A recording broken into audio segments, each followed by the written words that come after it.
हजरात तवज्जो करा जे बीबी मेरे आका दी बारगाह विच आ गई, आके कहंदी सोने कमली वाले मैं बड़ी माड़िया बड़ी गरीबनिया बड़ी परेशान मैं बड़ी परेशान मेरे आका फरमाया बीबी बोल केड़ी गल्लों परेशान है। बीबी बोल के कहंदी सोने कमली वाले असी बड़े माड़े घर दे विच राशन ही कोई नहीं, पैसे ही कोई नहीं, दौलत ही कोई नहीं, मेरा बंदा बिल्कुल वेला है, कोई काम काज नहीं करता ते मैं बड़ी परेशान मैं ओदे तो जुदा हो जाना है, ओनू मैं कहना मैनू तलाक दे दे। हजरात तवज्जो करा जे ऐसी कशमकश अंदर हर दूजा परेशान है, हर दूजा बंदा परेशान है। मेरे आका फरमाया बीबी तू परेशान ना हो, तू घबराना क्योंकि तारो वे तेरे मुस्तफा होता रहे जिथे दुखियां दे दुख सुने जाते,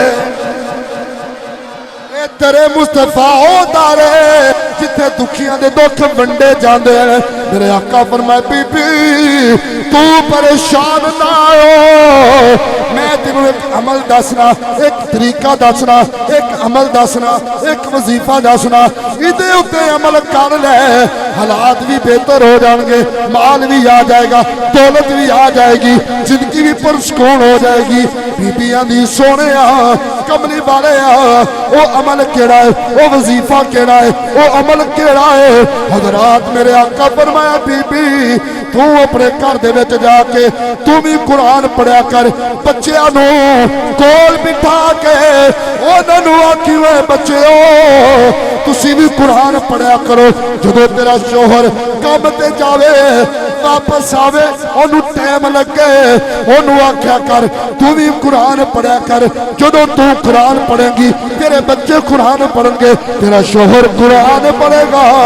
इस कुरान की बरकत नाल तेरे हालात ठीक हो जाएंगे, गम मुक जाएंगे, दुख मुक जाएंगे। हजरात ने यो ही अमल किया है, घर के विच जाके बच्चों को सज्जे बिठाया, खब्बे बिठाया, सामने बिठाया, आख्या बच्चे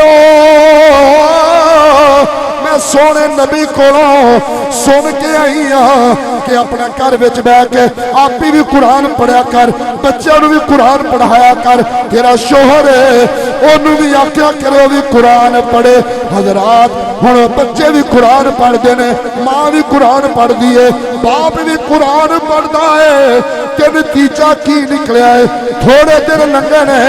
माल भी आ गया, रहमत आ गई, बरकत आ गई। बीबी हुजूर दी बारगाह सोने कमली वाले माल भी आ गया, रहमत आ गई, बरकत आ गई ने। मेरे आका फरमाया बीबी